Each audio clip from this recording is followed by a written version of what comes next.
외국인 자금이 한국 증시로 복귀하는 가운데 삼성전자에 분명히 자금이 유입되는 상황입니다. 장기 공급 계약 고객뿐 아니라 다른 고객들까지 초과 할당을 요청하며 삼성의 가격 협상력이 한 단계 위로 올라서고 있는데요. 미국 연방준비제도 회의를 앞두고 단기 변동성은 자리 잡고 있지만 큰 그림은 분명한 방향성으로 움직이는 모습입니다. 오늘은 지금 이 순간 삼성전자에 무슨 일이 벌어지는지 들여다보겠습니다. 시장이 보는 큰 호재는 이미 익숙해진 분위기죠. 다만 시청자들이 정말 궁금한 건 지금 이 순간 무엇이 진행 중이냐는 점입니다.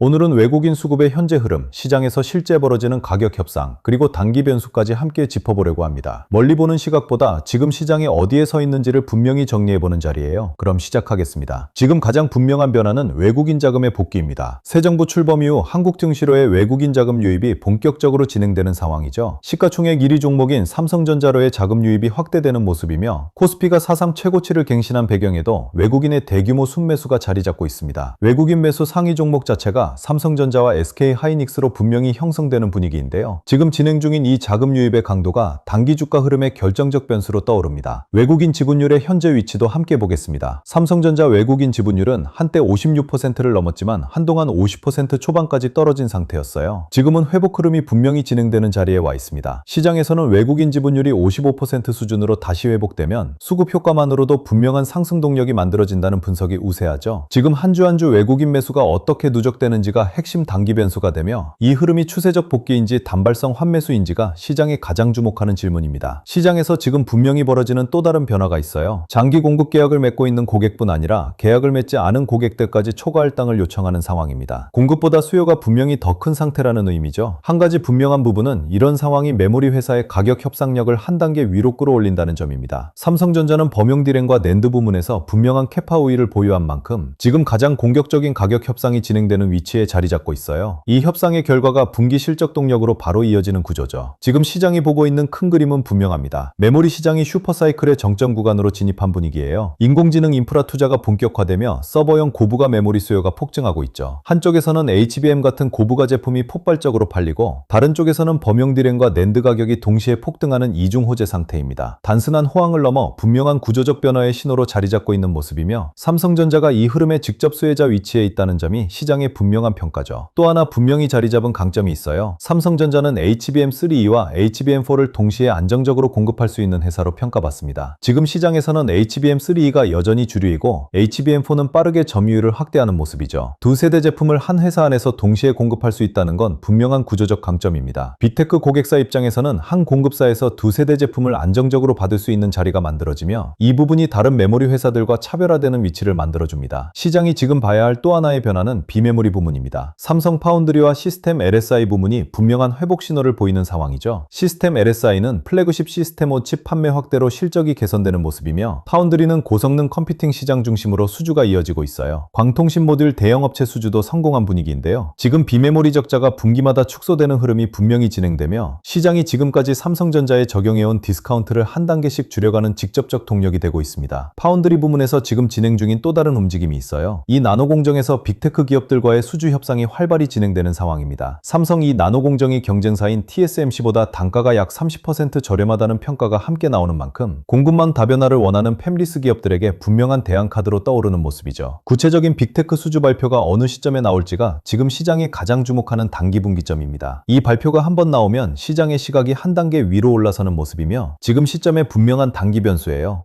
시장에서 지금 벌어지는 또 하나의 분명한 변화가 있어요. 구글, 마이크로소프트, 아마존 같은 빅테크의 자체 인공지능 칩 출시가 본격화되는 분위기입니다. 구글의 텐서 처리 장치, 아마존의 트레이니움, 마이크로소프트의 마이아 같은 칩이 본격 양산 단계로 들어오는 상황이죠. 이런 자체 칩에 들어가는 메모리는 거의 모두 맞춤형 HBM이 될 가능성이 크며 삼성의 일괄 공급 강점이 진짜 무기가 됩니다. 지금 시점에서 빅테크의 신규 공급 계약 발표 가능성이 분기 안에 자리 잡고 있어 분명한 단기 관전 포인트 포인트입니다. 지금 시장이 단기로 가장 주목하는 변수는 미국 연방준비제도 회의입니다. 금리 동결이 기본 전망이지만 인하 가능성이 거론되며 시장이 숨고르기를 하는 상태죠. 인하가 결정되면 외국인 자금이 한국 증시로 추가 유입될 가능성이 분명히 자리 잡고 있고요. 반대로 동결 또는 매파적 발언이 나오면 단기 차익 실현 매물이 출회될 가능성도 함께 있는 상황입니다. 이번 회의 결과가 분명한 단기 변동성의 직접 동력이며 결과 발표 이후 외국인 매수가 어떻게 이어지는지가 핵심 단기 변수죠. 또 하나의 단기 변수는 미국 관세 관세 정책입니다. 관세 강도가 어떻게 적용되느냐가 한국 반도체 기업의 미국 진출에 직접 영향을 주는 분위기예요. 인공지능 인프라 핵심 부품인 HBM은 관세 영향이 상대적으로 적은 만큼 메모리 부문 충격은 제한적일 가능성이 큽니다. 다만 일반 D램과 낸드, 스마트폰 같은 소비재 제품은 관세 영향이 직접적으로 미칠 가능성이 자리 잡은 상태죠. 관세 관련 발표 시점이 지금 시장이 분명히 주목하는 단기 분기점이며 발표 내용에 따라 분명한 단기 변동성이 만들어질 가능성이 큰 모습입니다. 모바일 사업 쪽에서도 분명한 변화가 있어요. 갤럭시 S26 울트라 판매 비중이 분명히 증가하는 분위기죠. 프리미엄 제품 중심의 견조한 판매가 분명한 수익성으로 연결되는 상황입니다. 한쪽에서 메모리 슈퍼사이클이 진행되는 동안 모바일 사업도 함께 호조를 이어가는 그림이고요. 사업 다각화의 강점이 한 번에 드러나는 시점이며 메모리 한 사업에만 의존하지 않는 삼성의 진짜 무기가 보이는 모습입니다. 시가총액 측면에서도 분명한 변화가 자리 잡고 있어요. 삼성전자는 지금 코스피 시가총액 1위 자리를 분명히 지키며 그 비중이 점점 커지는 모습입니다. 이 종목으로 자금이 들어오는 것 자체가 코스피 전체 흐름을 끌어올리는 동력이 되죠. 외국인 자금이 한국 증시로 복귀할 때 가장 먼저 들어오는 종목이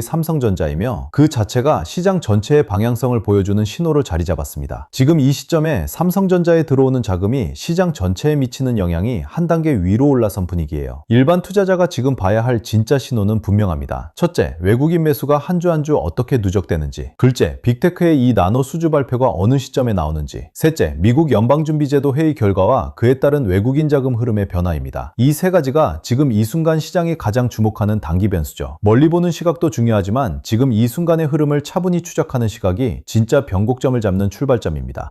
자, 여기까지 들으시면 이런 생각이 드실 겁니다. 결국 지금 뭘 해야 하는 거야? 정리해보면 단순합니다. 지금 장은 그냥 운 좋게 마치는 사람이 이기는 장이 아닙니다. 기준이 있는 사람이 버티는 장입니다. 삼성전자가 다시 강세 흐름으로 돌아서느냐, 그 흐름이 반도체 주변 종목으로 퍼지느냐, 그 다음 돈이 어디로 이동하느냐, 이걸 봐야 하는데요. 문제는 개인 투자자분들이 이 흐름을 매일 혼자 정리하기가 어렵다는 겁니다. 뉴스는 너무 많고요. 종목도 너무 많죠. 누구는 삼성전자만 보라고 하고, 누구는 하이닉스가 답이라고 하고, 누구는 장기주를 보라고 하고, 또 누구는 전력 인프라가 다음이라고 합니다. 이러면 결국 기준 없는 사람은 가장 시끄러운 뉴스에 끌려갑니다. 그래서 이런 자료가 필요한 겁니다. 삼성전자 이후 돈이 이동할 수 있는 후보군, 각 종목군별 대응 기준, AI 주식 보조지표, 템플릿, 지표 사용 설명서, 섹터별 자금 흐름, 매매 전 체크리스트, 관전 포인트 정리까지 같이 준비했습니다. 저번에 드렸던 책 자료들 기억하시죠? 주식의 타이밍, 개미가 놓친 돈의 흐름, 돈이 돈을 부른다, 그리고 코스피만의 시대, 돈의 흐름을 읽는 법까지. 이 자료들을 받아보셨던 분들은 주식시장이 단순히 좋은 뉴스 하나로 움직이는 게 아니라 돈이 어디서 시작되고 어느 섹터로 번지고 개인들이 언제 뒤늦게 따라붙는지 그 흐름을 조금은 감 잡으셨을 겁니다. 이번에는 거기서 한 단계 더 들어가겠습니다. 큰 흐름을 보는 책 자료에 더해서 실제 장에서 바로 확인할 수 있는 삼성전자 이후 돈이 이동할 수 있는 후보군, 각 종목군별 대응 기준, AI 주식 보조지표, 템플릿, 그리고 지표 사용 설명서까지 같이 준비했습니다. 기존 자료를 못 받으신 분들도 계실 수 있잖아요. 그런 분들을 위해 개미가 놓친 돈의 흐름, 주식의 타이밍, 돈이 돈을 부른다, 코스피만의 시대, 주식의 흐름을 읽는 법까지 전에 못 받으셨던 분들도 이번에 같이 받아보실 수 있게 준비해 두었습니다. 자, 이제 삼성전자만 보면 늦을 수 있습니다. 선도주만 보는 순간 수급의 다음 파도를 놓칠 수 있습니다. 지금 장은 삼성전자가 중심에 서 있는 건 맞습니다. 그런데 큰 돈은 한 종목에만 계속 머물지 않습니다. 처음에는 선도주가 먼저 움직입니다. 그 다음 수급이 주변 종목으로 퍼집니다. 그리고 후발주로 수급이 번집니다. 마지막에 개인 투자자들이 뒤늦게 따라갑니다. 큰 돈은 이미 핵심주에 먼저 들어가고 그 다음 장비, 소부장, 전력 인프라 쪽으로 번지는데 뉴스가 크게 퍼질 때쯤이면 이미 1차 움직임이 나온 뒤일 수 있습니다. 그래서 지금은 삼성전자만 볼 게 아니라 삼성전자 다음에 돈이 어디로 번질지 같이 봐야 합니다. 뉴스보다 먼저 돈의 흐름을 봐야 합니다. 이번 자료는 오늘 장에서 감정으로 흔들리지 않기 위한 기준표라고 보시면 됩니다. 삼성전자를 계속 들고 갈지, 일부를 덜어낼지, 눌림을 기다릴지, 아니면 삼성전자 다음으로 돈이 번질 수 있는 후보군을 준비할지, 이 기준을 잡을 수 있게 구성했습니다. 이건 이 종목 무조건 사세요 이런 자료가 아닙니다. 미딩방도 아닙니다. 찍어주는 자료도 아닙니다. 대신 여러분이 직접 시장을 볼 때 어떤 섹터에 돈이 붙는지, 거래량이 살아나는지, 외국인과 기관 수급이 들어오는지, 관심 구간인지 주의 구간인지 체크할 수 있게 도와주는 자료입니다. 이번 자료도 100% 무료로 받아가실 수 있습니다. 받는 방법은 간단합니다. 구독과 좋아요 눌러주시고요. 댓글창에 구독 완료라고 남겨주세요. 그리고 설명란 링크로 신청하시면 됩니다. 여기서 미루지 마세요. 장 시작 시작하고 나서 뒤늦게 기준을 찾으면 늦습니다. 자료 받아두세요. 당장 매수하라는 게 아닙니다. 먼저 기준을 잡자는 겁니다. 제가 주목하고 있는 후보군, 삼성전자 보유자와 신규 진입자가 봐야 할 관심 구간, 돈이 이동하는 순서, 섹터별 체크리스트, AI 주식 보조지표. 이걸 받아두고 보는 사람과 그때그때 뉴스 보고 따라가는 사람은 완전히 다릅니다. 필요하신 분들은 지금 바로 구독과 좋아요 눌러주시고 댓글창에 구독 남기고 설명란 링크로 신청해서 받아두세요.